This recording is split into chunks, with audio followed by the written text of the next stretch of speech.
যখন একজন মানুষ ইসলাম ধর্ম গ্রহণ করে অথবা নিজেকে মুসলিম বলে দাবি করে, তখন সে মনে প্রাণে একটা জিনিস বিশ্বাস করতে বাধ্য হয় যে আমি এই দুনিয়াতে যা উপভোগ করি, যা খাই, যা পান করি, যাতে চলাফেরা করি, আমার যে জমিন আছে, আমার যে শস্য আছে, আমার যে ধান আছে, আমার যে গম আছে, আমার যে ব্যবসা বাণিজ্য আছে, এমনকি আমার যে হাত আছে এবং পা আছে, এইগুলো সবই হচ্ছে আল্লাহ তাআলার নিয়ামত এবং আল্লাহ তাআলার অনুগ্রহ। এই জন্য মহান আল্লাহ তাআলা পবিত্র কোরআনের মধ্যে বলছেন যে আউযু বিল্লাহি মিনাশ শাইতানির রাজিম, বিসমিল্লাহির রহমানির রহিম, ওয়া ইন তাউদ্দু নি'মাতাল্লাহি লা তুহসুহা। যদি তোমরা আল্লাহ তাআলার নিয়ামতকে গুনার চেষ্টা করো, গণনা করার চেষ্টা করো, তাহলে তোমরা আল্লাহ তাআলার নিয়ামত গণনা করে শেষ করতে পারবে না। এবং মহান আল্লাহ তাআলা অন্য জায়গায় বলছেন যে ওয়ালিল্লাহি মুলকুস সামাওয়াতি ওয়াল আরদি ওয়াল্লাহু আলা কুল্লি শাইইন কাদির। আরেক জায়গায় বলছেন যে ওয়ালিল্লাহি মা ফিস সামাওয়াতি ওয়া মা ফিল আরদি। আসমান এবং জমিনের মাঝে যা কিছু আছে, মানে আমি আপনি আমাদের চোখের সীমায় যা দেখতে পাচ্ছি, বিজ্ঞান যা দেখতে পেয়েছে মহাকাশে আর যা দেখতে পাইনি, আর আমরা এই জমিনের নিচে যতটুকু জানতে পেরেছি 12,000 কিলোমিটার পর্যন্ত, আর তার নিচে আমরা যতটুকু জানতে পারিনি, তার সব কিছুর একচ্ছত্র মালিকানা হচ্ছে আল্লাহ তাআলা। সুতরাং এই পৃথিবীতে আমি এবং আপনি যা কিছু উপভোগ করি, তার সবই হচ্ছে মহান আল্লাহ তাআলার দেওয়া অনুগ্রহ, মহান আল্লাহ তাআলার দেওয়া করুণা, মহান আল্লাহ তাআলার দেওয়া কৃপা। এমনকি ইসলামের যেটা মৌলিক বৈশিষ্ট্য, বা একজন ব্যক্তি যখন মুসলিম হয় তাকে এই জিনিসটা মানতে বাধ্য করা হয় যে, অথবা সে মুসলিম হওয়ার জন্য এইটা মানতে বাধ্য যে আমার স্যান্ডেলের যে ফিতাটা আছে ওই ফিতাটাও আল্লাহ তাআলার দেওয়া, এবং যখন আমার স্যান্ডেল ছিঁড়ে যাবে ওই স্যান্ডেলটাও আল্লাহর কাছে চাইতে হবে, এবং আমার কাছে যদি সবচেয়ে দামি মোবাইল থাকে তাহলে ওই দামি মোবাইলটাও আল্লাহ তাআলার দেওয়া। এই জন্য যখন কোনো মুমিন বিপদে পড়ে অথবা কোনো মুমিনের কাছ থেকে কোনো কিছু ছিনিয়ে নেওয়া হয়, তখন রাসূল সাল্লাল্লাহু আলাইহি ওয়াসাল্লাম বলছেন যে লিল্লাহি মা আখাযা ওয়া লাহু মা আ'তা। উনি দিয়েছিলেন আবার উনি নিয়ে নিয়েছেন। এই জন্য ইসলামে যখন কোনো মুসলিম বিপদে পড়ে, বিপদগ্রস্ত হয়, তখন তাদেরকে কি বলতে বলা হয়েছে? ইন্না লিল্লাহি ওয়া ইন্না ইলাইহি রাজিউন। মানে আমি এবং আমার যা কিছু আছে সবকিছু আল্লাহ তাআলার। অর্থাৎ আমরা যেই দুনিয়ায় বসবাস করছি, যা কিছু খাচ্ছি, যা উপভোগ করছি, সেইটা যদি আমার নিজের উপার্জন করাও হয়, মানে একজন কৃষক যদি সকালে বাসা থেকে বের হয়ে সন্ধ্যা পর্যন্ত মাঠে কাজ করে, আর ওই কাজ করার পরে যদি 1000 টাকা উপার্জন করে, তাও তাকে বিশ্বাস করতে হবে যে 1000 টাকা কার দেওয়া? আল্লাহ তাআলার দেওয়া। আচ্ছা, এতটুকু আমরা নিশ্চিত হলাম যে মহান আল্লাহ তাআলার নিয়ামত আমরা উপভোগ করছি। পরের কথায় আসি যে আল্লাহ তাআলা এই নিয়ামতগুলোকে উপভোগ করার জন্য, এই জমিন এবং আসমানের মাঝে যা কিছু উনি দিয়েছেন সেগুলোকে উপভোগ করার জন্য উনি আমাদেরকে কি দিয়েছেন? জীবন দিয়েছেন। মানে যদি আমার এবং আপনার জীবন না থাকতো তাহলে আমরা এই দুনিয়াকে উপভোগ করতে পারতাম না। আমি একটা সহজ উদাহরণ দেখাই। আপনাদের এলাকার একজন সুস্থ মানুষ, 50 বছর বয়স্ক একজন মানুষ, উনি মারা গেছেন। ওনার হাত ভাঙে নাই, ওনার পা ভাঙেনি, ওনার শরীরের অন্য কোনো ক্ষতি হয়নি, ওনার হাত ওনার হাতের জায়গায় আছে, ওনার পা ওনার পায়ের জায়গায় আছে, ওনার মুখ ওনার মুখের জায়গায় আছে। আপনি যদি এই পৃথিবীর সবচেয়ে মূল্যবান খাবার নিয়ে আসেন, তাও আপনি তাকে ওই মূল্যবান খাবার খাওয়াতে পারবেন না। কেননা ওই নিয়ামত উপভোগ করার জন্য তাকে যে জীবনটা দেওয়া হয়েছিল, সেই জীবনটা এখন তার কাছে নাই। আপনি যদি এই পৃথিবীর সবচেয়ে দামি গাড়ি আপনার যদি থাকে, অথবা আপনার যদি একটা সাইকেল থাকে, দামি গাড়ি না, আপনার যদি একটা সাইকেলও থাকে, আপনার যদি একটা হাত ভেঙে যায় অথবা একটা পা ভেঙে যায়, কিছুদিন পর ঠিক হয়ে গেলে আপনি ওই সাইকেল চালাতে পারেন, ওই মোটর সাইকেলে উঠতে পারেন, অথবা আপনার সন্তানের পেছনে মোটর সাইকেলে চড়ে আপনি যেতে পারেন। কিন্তু আপনার যে জীবন আছে, এই জীবনটা যদি শেষ হয়ে যায়, আর আপনার বাড়ির উঠানে যদি মোটর সাইকেল থাকে, তাহলে আপনি আপনার ঘর থেকে বের হয়ে, আপনার জীবন শেষ হয়ে যাওয়ার পরে ঘর থেকে বের হয়ে এই মোটর সাইকেলে উঠতে পারবেন না। তাহলে দুনিয়ার সকল নিয়ামতকে উপভোগ করার জন্য মহান আল্লাহ তাআলা কি দিয়েছেন? মানুষকে জীবন দিয়েছেন। তাবারাকাল্লাযী বিয়াদিহিল মুলক ওয়া হুয়া আলা কুল্লি শাইইন কাদির আল্লাযী খালাকাল মাউতা ওয়াল হায়াতা লিয়াবলুয়াকুম আইয়ুকুম আহসানু আমালা। যে উনি এই পৃথিবী জগৎ সৃষ্টি করেছেন, মানুষকে সৃষ্টি করেছেন, এবং এখানে উনি দুইটা জিনিস সৃষ্টি করেছেন, একটা হচ্ছে মৃত্যু আর একটা হচ্ছে জীবন। এখন আসেন যে যখন আমরা এটা জানলাম যে মহান আল্লাহ তাআলা নিয়ামত দিয়েছেন, নিয়ামতকে উপভোগ করার জন্য জীবন দিয়েছেন, এই জীবনটাকে মহান আল্লাহ তাআলা কি বলে আখ্যায়িত করেছেন পবিত্র কোরআনে? মহান আল্লাহ তাআলা যখন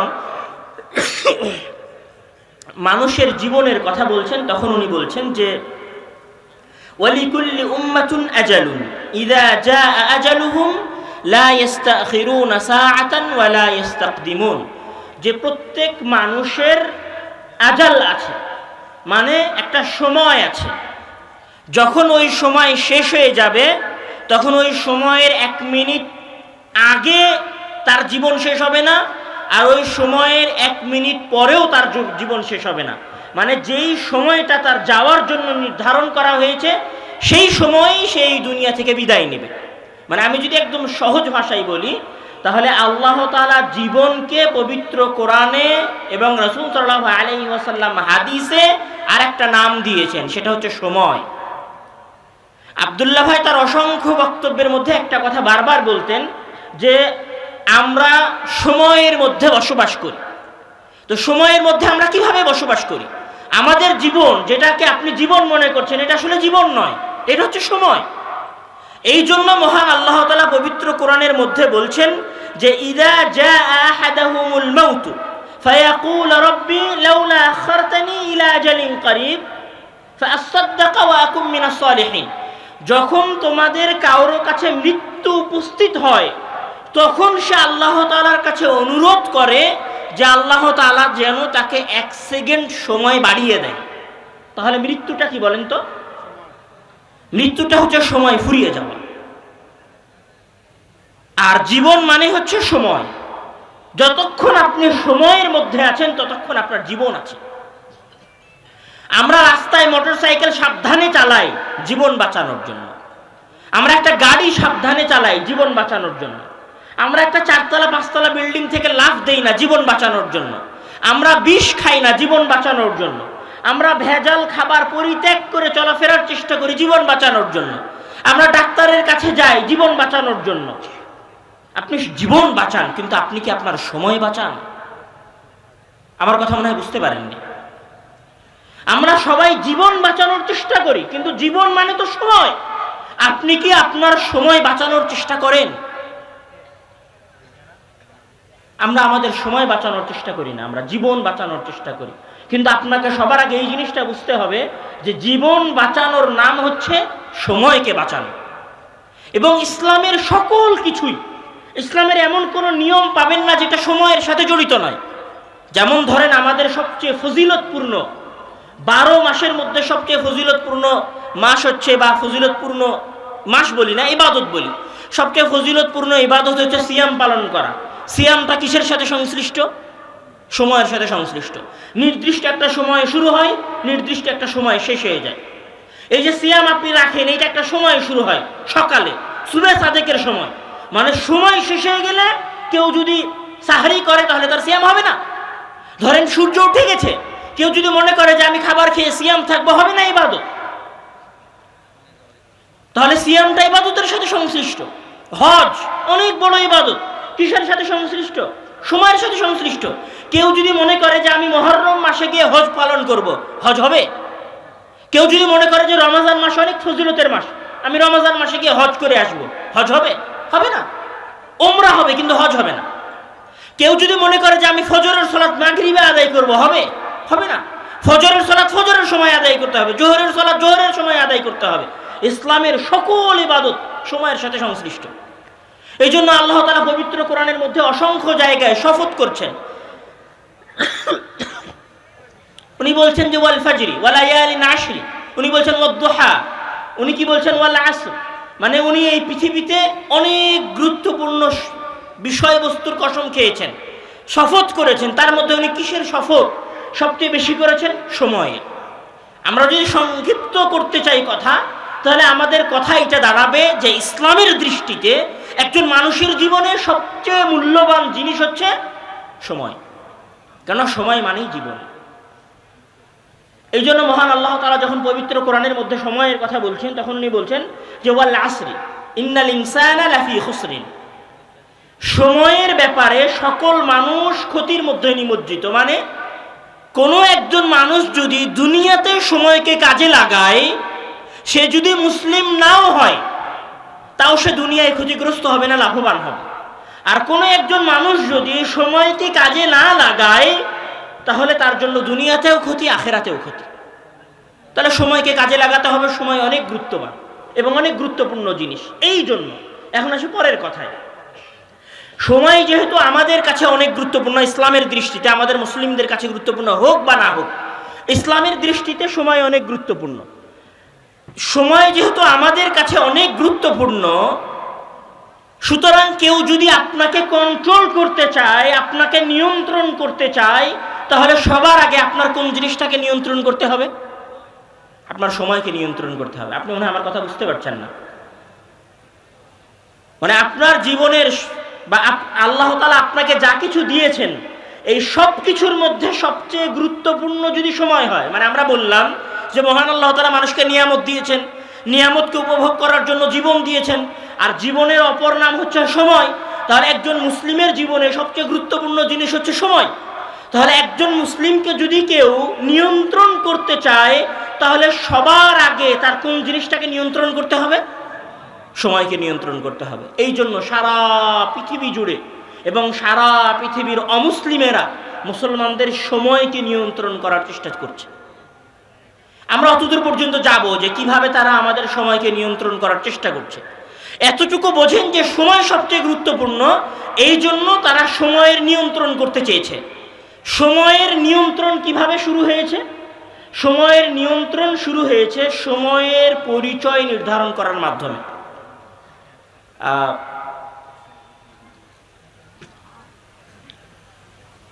যখন টুইন টাওয়ারে হামলা হলো, টুইন টাওয়ারে হামলা হওয়ার পরে পৃথিবীতে সন্ত্রাসবাদের আলোচনা শুরু হলো। পৃথিবীতে সন্ত্রাসবাদের আলোচনা টিভি চ্যানেল টকশোগুলোতে অনেক বেশি হওয়া শুরু হলো।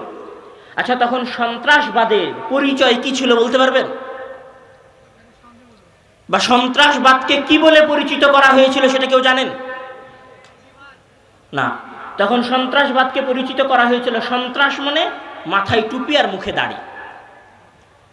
বুঝতে পারেননি মনে হয় আমার কথা। সন্ত্রাস করা মানে কি? একজন মানুষকে ভয় দেখানো। সন্ত্রাস করা মানে একজন মানুষকে অন্যায়ভাবে হত্যা করা। সন্ত্রাস করা মানে একজন মানুষকে অন্যায়ভাবে গুলি করা। সন্ত্রাস করা মানে একজন মানুষের উপর বম ফেলা। যে বম ফেলে, যে গুলি করে, যে হত্যা করে, সে হচ্ছে সন্ত্রাসী। এখন সন্ত্রাসীর সংজ্ঞা কি হবে? সারা পৃথিবীর সকল ইহুদি খ্রিস্টানেরা মিলে সন্ত্রাসীর সংজ্ঞা নির্ধারণ করে দিল যে সন্ত্রাসীর সংজ্ঞা হচ্ছে মাথায় টুপি আর মুখে দাড়ি। তখন সারা পৃথিবীর সবাই মেনে নেওয়া শুরু করলো যে সন্ত্রাসী মানে মুখে দাড়ি থাকবে আর মাথায় টুপি থাকবে। এই জন্য যেখানেই মাথায় টুপি আর দাড়িওয়ালাকে দেখা যাবে সে হচ্ছে জঙ্গি। আপনারা কিছুদিন আগে দেখেন নাই, আমাদের একজন সংসদ সদস্য নাম হচ্ছে হানজালা, উনি যখন সংসদ থেকে বের হচ্ছিল তখন তাকে কি বলা হচ্ছিল? জঙ্গি যাচ্ছে, জঙ্গি যাচ্ছে। কেন?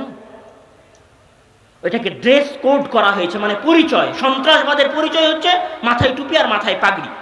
মাথায় পাগড়ি অথবা টুপি এবং মুখে দাঁড়িয়ে পরিচিত করা হয়েছে এই জিনিস দিয়ে। আর একটা পয়েন্টে আসি, আপনাদের এই স্কুলে কলেজেই যদি আগামীকাল অনুষ্ঠান হয় 16ই ডিসেম্বরের অথবা স্বাধীনতা দিবসের, তাহলে সেই দিবসে যদি রাজাকার কাউকে বানানো হয়, তাহলে সেই রাজাকারের মাথায় কি থাকবে বলেন তো? টুপি থাকবে। মুখে কি থাকবে? দাড়ি থাকবে। যদিও মুক্তিযুদ্ধে যারা রাজাকার ছিল তাদের দাড়ি ছিল মুখে আর মাথায় টুপি ছিল কিনা সেটা নিয়ে ইতিহাসের বিস্তারিত আলোচনা করা যাবে। সেটা নিয়ে এখানে বসেও 1 ঘন্টা লেকচার দেওয়া যাবে। সেটা নিয়ে যারা রাজাকার বলতে দাড়ি টুপি বানিয়েছে তাদেরকে ইতিহাস বলে ধুয়ে দেওয়ার মতো দলিল আদিল্লা আছে আমাদের কাছে, বলা যাবে।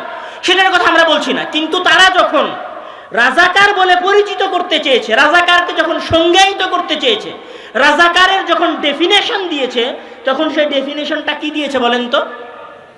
মাথায় টুপি এবং মুখে দাড়ি। তাহলে একটা জিনিসকে আপনি কি বলে সংজ্ঞায়িত করছেন আর একটা জিনিসকে আপনি কি বলে ডেফিনেশন দিচ্ছেন, এটা অনেক গুরুত্ব রাখে। আমার কথা মনে হয় ধরতে পারছেন না। এখানে কলেজ, আমার ধারণা এখানে অনেক স্টুডেন্ট আছে এবং ছাত্ররা আছে, তারা হয়তো আমার কথা বুঝতে পারবে, আমি এতটুকু আশা করি। তাহলে কোনো জিনিসকে সংজ্ঞায়িত করাটা অনেক গুরুত্বপূর্ণ। কে সংজ্ঞায়িত করছে এটা পরের বিষয়, কিন্তু সংজ্ঞাটা কি সেটা অনেক গুরুত্বপূর্ণ। যেমন ধরেন, যখন আপনাদের সামনে বলা হয়েছে আমেরিকা কে আবিষ্কার করেছে, তখন আমরা সবাই এক বাক্যে বলেছি যে কলম্বাস আবিষ্কার করেছে। বাস্তবিক কলম্বাস আবিষ্কার করেছিল কিনা সেটার বিরুদ্ধে অনেক দলিল আছে যে আমেরিকা কলম্বাস আবিষ্কার করে নাই, কিন্তু সংজ্ঞা যে কলম্বাস আমেরিকা আবিষ্কার করেছে, তখন আমরা সেটা মুখস্থ করে ফেলেছি। তো সংজ্ঞাটা অনেক গুরুত্বপূর্ণ, অনেক গুরুত্বপূর্ণ যে একটা জিনিসের সংজ্ঞা কি হবে। তাহলে সময়ের সংজ্ঞা কি হবে এটা অনেক গুরুত্বপূর্ণ। আমার কথা মনে হয় আপনারা বুঝতে পারেন না। সময়ের সংজ্ঞাটা কি হবে এটা অনেক গুরুত্বপূর্ণ। আমি একজন মুসলিম, আমার কাছে সময়ের সংজ্ঞা কি, আর আমি একজন অমুসলিম, আমার কাছে সময়ের সংজ্ঞা কি, এটা অনেক গুরুত্বপূর্ণ। কেননা সংজ্ঞা যদি উলটপালট হয়ে যায় তাহলে আমার অ্যাকশন আলাদা হয়ে যাবে। এই সংজ্ঞার উপর ভিত্তি করে সময় কেন্দ্রিক মানুষের চিন্তা চেতনা পরিবর্তন হয়েছে। সর্বপ্রথম আধুনিক যে সময়, এই সময়ের সংজ্ঞা দেওয়া হয়েছে, আমি যদি বলি সর্বপ্রথম আধুনিক এই সময়ের সংজ্ঞা দেওয়া হয়েছে 1765 সালে। জোসেফ প্রিস্টলি তার বই এ চার্ট অফ বায়োগ্রাফির মধ্যে সময়ের সংজ্ঞা দিয়েছেন। উনি সময়কে কি বলেছেন? উনি বলেছিলেন যে সময় হচ্ছে একটি রৈখিক লাইন, একমুখী লাইন।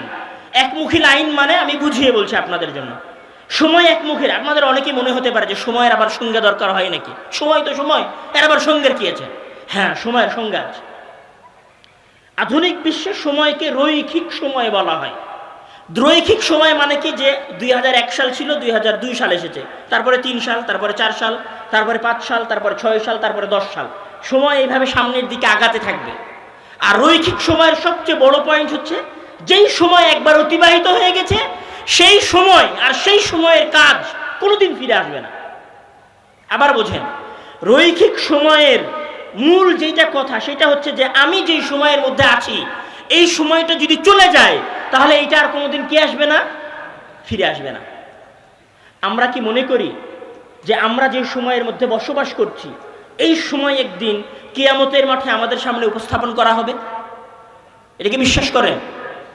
আপনি এই দুনিয়াতে যা কিছু করছেন, এই সকল কাজের প্রতিদান মহান আল্লাহ তাআলা আপনাকে আখিরাতে দিবেন, এটাকে আপনি বিশ্বাস করেন? তাহলে সময়ের যে বর্তমান সংজ্ঞা, এই সংজ্ঞার সাথে আমাদের বিশ্বাসের সংঘর্ষ আছে। আমি সংঘর্ষটাকে আগের স্পষ্ট করব। এখন যখন সময়ের সংজ্ঞা এটা দাঁড়ালো সারা পৃথিবীর মানুষের মাঝে, সময়ের যখন এইটাই সংজ্ঞা হয়ে গেল যে 2001 সাল, তারপরে 2 সাল আসবে, তারপরে 3 সাল আসবে, তারপরে 4 সাল আসবে, 5 সাল আসবে, 26 সাল, তারপরে 27 সাল, তারপরে 30 সাল আসবে, সময় আসবে চলে যাবে। সুতরাং কি করো? সময়টাকে উপভোগ করো। এই সময় চলে যাবে, এটা আর কোনোদিন ফিরবে না।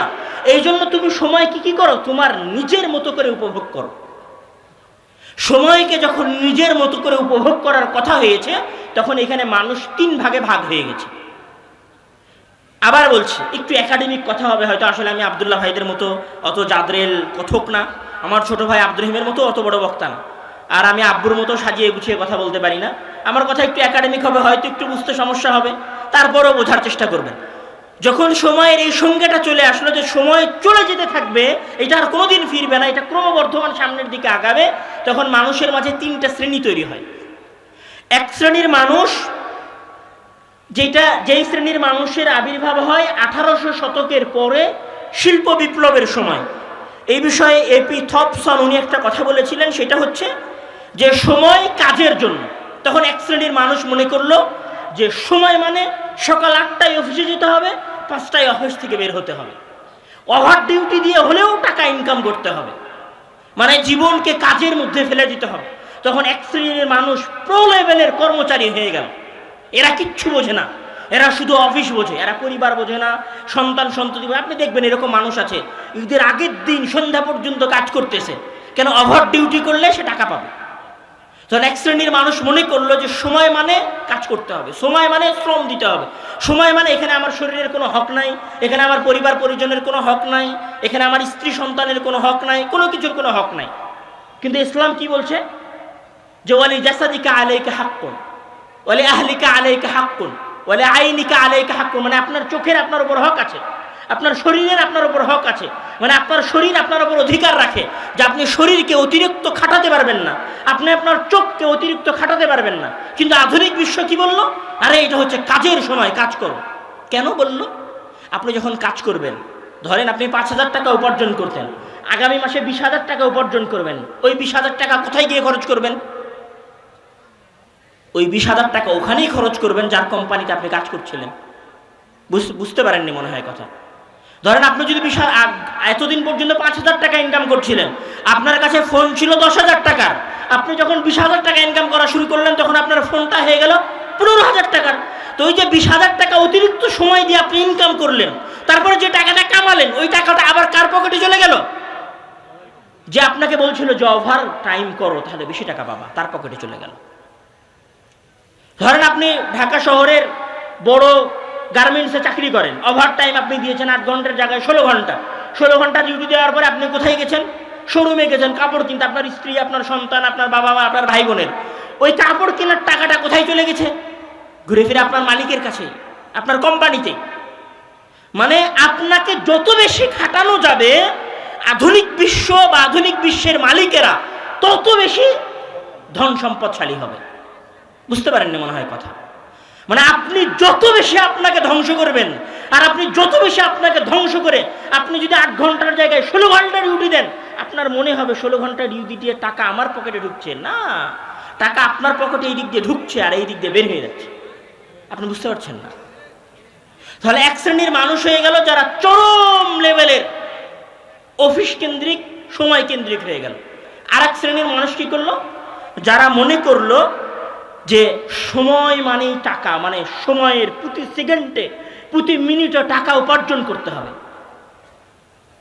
মানে প্রতি সেকেন্ড বললে ভুল হবে, প্রতি ন্যানো সেকেন্ডে, মানে সেকেন্ডের চাইতে ছোট সময়, সেকেন্ডের চাইতেও ছোট সময়ে টাকা ইনকাম করতে হবে। এই জন্য তাদের কাছে সময়ের সংজ্ঞা কি?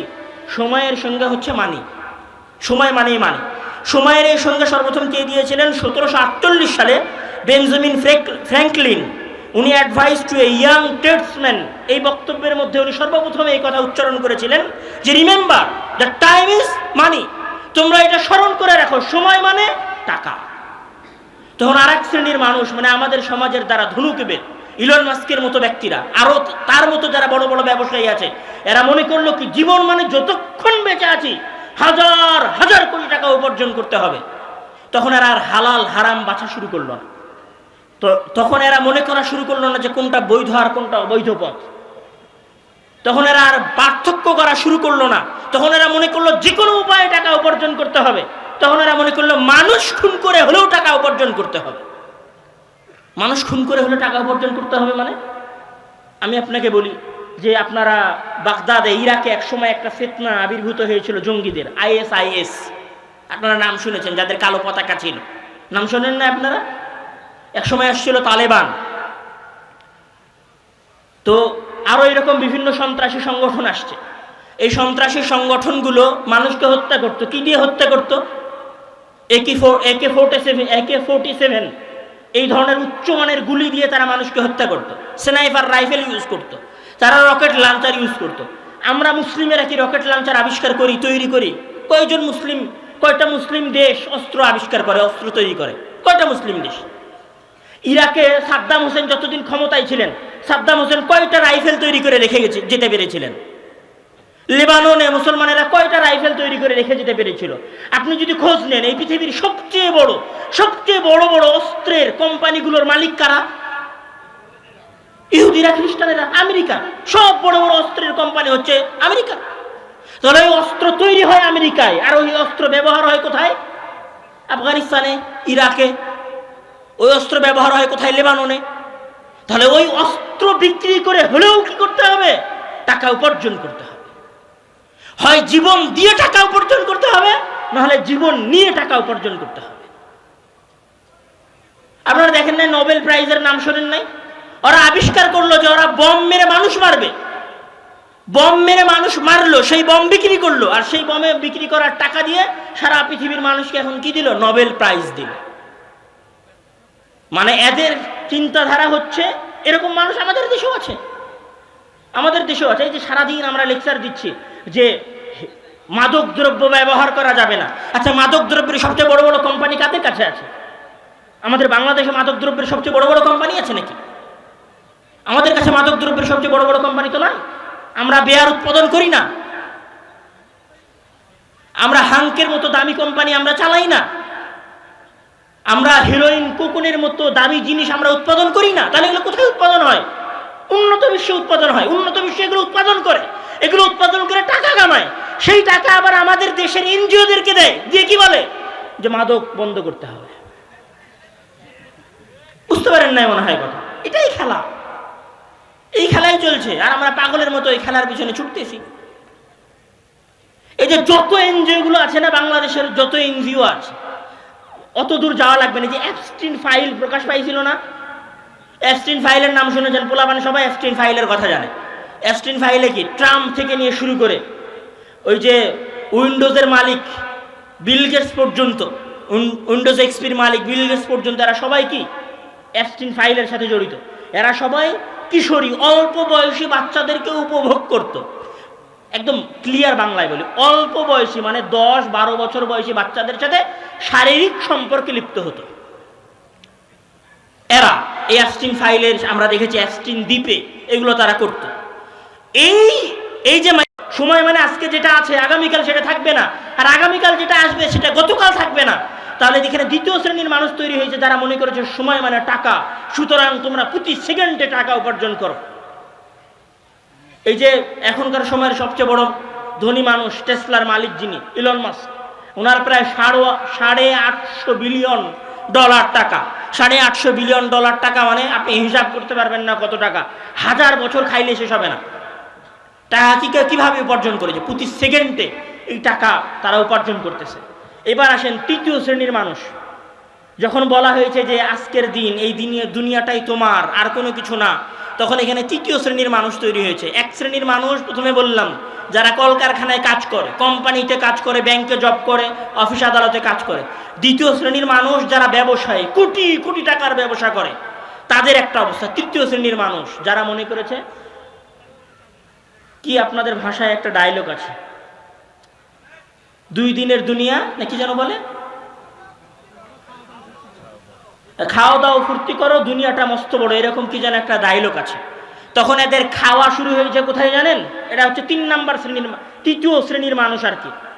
তৃতীয় শ্রেণী বলতে আমি গালি দিচ্ছি না, মানে ছোট শ্রেণীর বোঝাচ্ছি না, আমি 3টা ভাগে মানুষকে ভাগ করতেছি।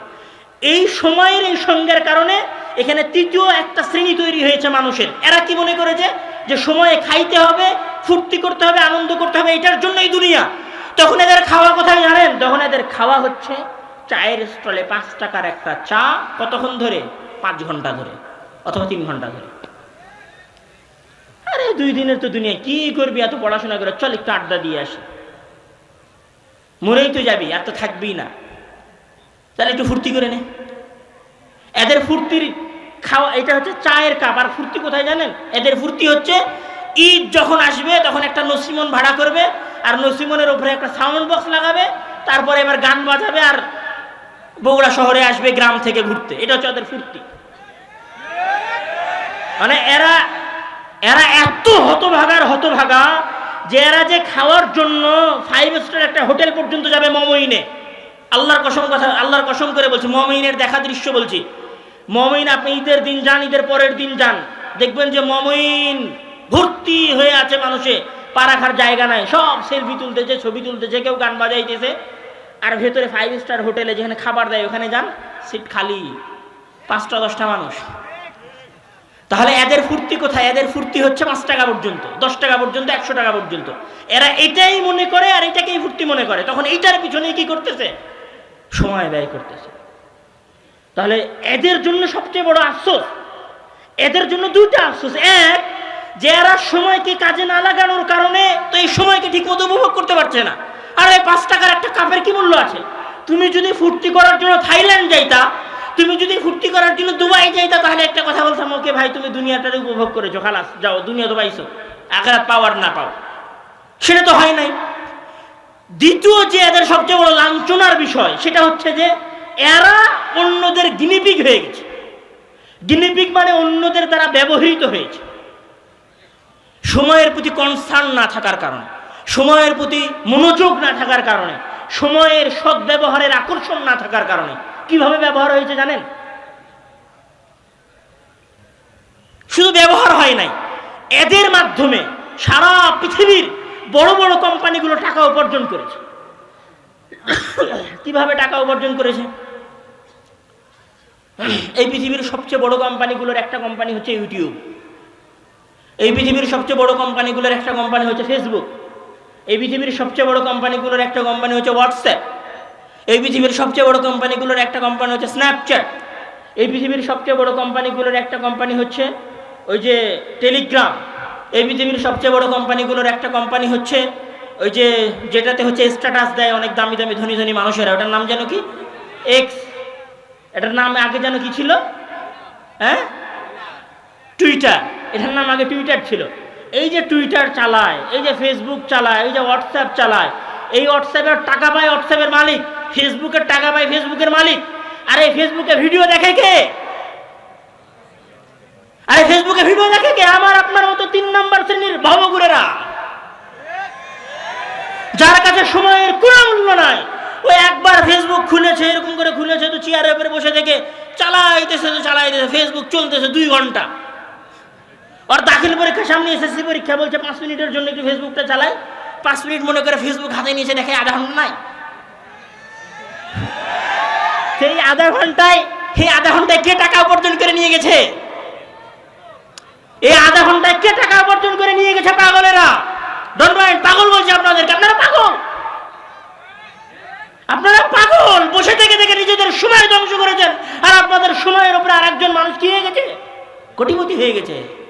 আর আপনি একটা ভাঙ্গা টুলের উপরে ছোট্ট একটা কুড়ে ঘর, চায়ের স্টলে গিয়ে 5 টাকার একটা চায়ের কাপে ফু দিয়েছেন, বাস। বর্তমান সময়ের সবচেয়ে বড় একটা গেম আছে, গেমের নাম হচ্ছে পাবজি। পাবজি গেম কে খেলে? আচ্ছা, এদের আরো এরা কত নিচে নেমে গেছে আমি সেটা দেখাই। এরা তো দেখে দেখে আবার কি করে জানেন? ওই পাবজি গেম যে ছেলেটা খেলছে, মানে এখানে আবার 2 ধরনের মানুষ আছে। একটা হচ্ছে পাবজি গেম শুধু খেলে, আর একটা হচ্ছে পাবজি গেম খেলে টাকা ইনকাম করে। পাবজি গেম খেলে এই গেমটা ভিডিও করে, অথবা গাড়ি চালানোর গেম এটাকে ভিডিও করে, ভিডিও করার পরে সেটা ইউটিউবে ছাড়ে, ইউটিউবে ছেড়ে টাকা ইনকাম করে। ওই ভিডিও গেম আবার আমাদের বাংলাদেশের এই অথর্বরা দেখে। মানে এরা এত বেকারের বেকার, এরা এত অথর্ব যে আর একজনের গেম খেলাটা দেখে। আরে পাগল, গেম খেললে তো নিজে আনন্দ পাইতো, ও নিজেও আনন্দ পায় না, আর একজনের গেম খেলা দেখে। এটা হচ্ছে আমাদের যুবক শ্রেণীর অবস্থা।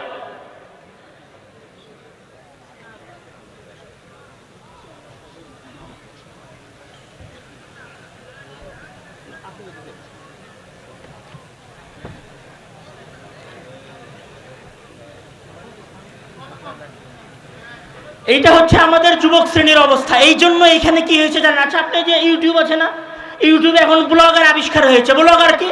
ব্লগার হচ্ছে, শোনেন প্রিয় দর্শক বিন্দু, আমি এখন ভাত খাচ্ছি, এই যে দেখেন আমার সামনে গরুর গোস্ত আছে, মাছ আছে, আর এই বাঙালি ভাত খাওয়ার ভিডিও দেখে।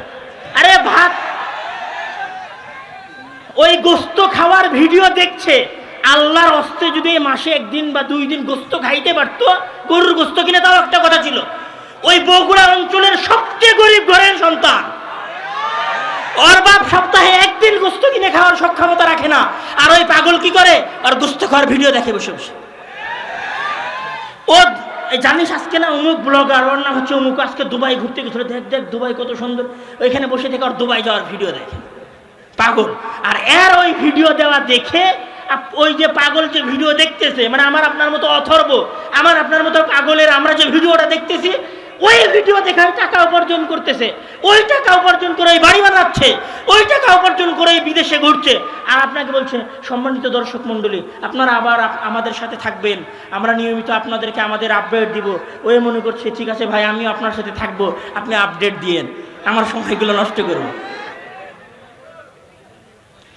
এখানে আরো একটা জিনিস বোঝেন, শুধু হাসির জন্য বলছি না, বাস্তব কথা বলছি, আফসোস করার জন্য। সেটা হচ্ছে যে আপনি মনে করতেছেন যে আসলে শুধু আপনি যে সময় নষ্ট করবেন ইউটিউব, ফেসবুকে, হোয়াটসঅ্যাপের পেছনে, এই জন্যই এগুলো আবিষ্কার করা হয়েছে। একটা প্রশ্ন করি আপনাদেরকে, আচ্ছা ইউটিউবে যখন নোটিফিকেশান আসে ওপরে, মেসেঞ্জারে যখন নোটিফিকেশান আসে, ফেসবুকে যখন নোটিফিকেশান আসে, তখন ওই নোটিফিকেশানগুলো লাল আসে কেন? এক্স, হোয়াটসঅ্যাপ, ফেসবুক, এদের সবার কালার সবুজ কেন? আপনি দেখবেন মজার বিষয়, ইউটিউবে যান আপনি, ইউটিউবে ওপর থেকে নিচের দিকে মানে এরকম করতে হয়, মানে ওপরের দিকে ঠেলতে হয়, তাহলে স্ক্রিন ওপরের দিকে যায়। আচ্ছা এরকম হয় না কেন? মানে একটা হচ্ছে আমি এরকম করতেছি, ওপরের দিকে পাঠাই দিছি, এরকম হয় না কেন? মাথায় প্রশ্ন জাগেনি? পৃথিবীর সবচেয়ে বিচক্ষণ, সবচেয়ে বুদ্ধিমান গবেষকেরা, আবার বলি পৃথিবীর সবচেয়ে ট্যালেন্টেড মানুষেরা, পৃথিবীর সবচেয়ে বুদ্ধিমান মানুষেরা হাজার হাজার লক্ষ টাকা শুধু এটার পিছনে খরচ করতেছে যে কিভাবে বাংলাদেশের মতো অনুন্নত দেশের গাধাগুলোকে ফেসবুক আর ইউটিউবের সাথে লাগিয়ে রাখা যায়।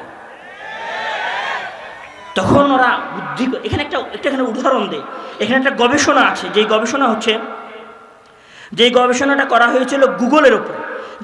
গবেষণাটা আপনারা যাদের কাছে মোবাইল আছে, মোবাইলে সার্চ দিতে পারেন, 41 shades of blue experiment, এটা একটা গবেষণার নাম।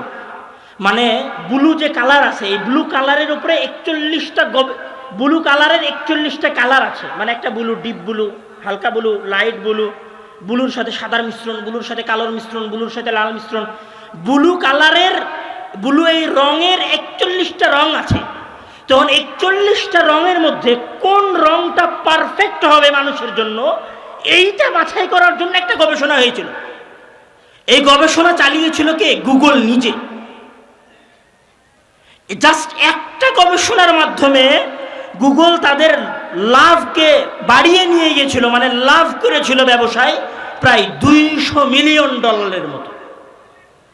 জাস্ট একটা কালার, যে গুগলের কালার কি হবে এইটা নির্ধারণ করা, মানে একটা কালার নির্ধারণ করে তারা $200 মিলিয়ন লাভ করেছে। মানে আপনি যে ফেসবুকটা চালাচ্ছেন, ফেসবুকের যে কালার, ফেসবুকের যে স্ক্রলিং সিস্টেম, এটা দুনিয়াতে এমনি এমনি আসে নাই, এটা গবেষণা করে এসেছে, শুধু আপনার সময় ধ্বংস করার জন্য, আপনার সময়কে নষ্ট করার জন্য। আর আমরা পাগলের মতো ফেসবুক, ইউটিউব আর হোয়াটসঅ্যাপের পেছনে সময় নষ্ট করতেছি। আমি আমার কথা দীর্ঘ করব না, আমার কথা আরও অনেক কিছু বলার ছিল, শুধু এখানে আমি কয়েকটা কথা বলে চলে যাই। যে আসলে আরেকটা মজার বিষয় বলি, ফেসবুক এবং ইউটিউবের, আপনাদের অনেকের এরকম হয় না যে আপনি কারোর সাথে একটা বিষয় নিয়ে কথা বলছিলেন, ধরেন আপনি বলছিলেন যে বাসায় আপনি একটা খাট কিনবেন, নতুন চৌকি, তো আপনি কিছুক্ষণ পরে ফেসবুকে ঢুকে দেখেন যে শুধু ফার্নিচারের ভিডিও আসতেছে। হয় না এরকম? কেন হয়? এইটার উপরে নেটফ্লিক্স আছে, আপনাদের হয়তো অনেকের বাসায় নেটফ্লিক্স আছে। নেটফ্লিক্স একটা ডকুমেন্টারি আছে, ডকুমেন্টারির নাম হচ্ছে দ্য সোশ্যাল ডিলেমা। কোনো সময় গিয়ে ওই ডকুমেন্টারিটা দেখিয়ে, ওই দ্য সোশ্যাল ডিলেমা ডকুমেন্টারিতে সিলিকন ভ্যালির সাবেক প্রকৌশলী উনি একটা কথা বলেছিলেন যে ফেসবুক, ইউটিউব এই সিস্টেমগুলোর একটা অ্যালগোরিদম, এটা সুনির্দিষ্ট অ্যালগোরিদম আছে। এই অ্যালগোরিদমটা নির্ধারণ হয় কিসের ভিত্তিতে? গোয়েন্দাগিরির উপর ভিত্তি করে। মানে এই মোবাইল আমাদের কথা শোনে, আপনার কম্পিউটার আপনার কথা শোনে, সুতরাং আপনি যা বলেন আপনার আকর্ষণ, আপনার আগ্রহ ওরা অনুসন্ধান করে, আপনার আকর্ষণ আর আপনার আগ্রহ অনুসন্ধান করার পরে ওই ধরনের ভিডিওগুলো খালি আপনার ইউটিউবে আসে। আপনি দেখবেন আপনার ইউটিউবে গানের ভিডিও আসতেছে, আলেম ওলামার ওয়াজ আসতেছে না, কম।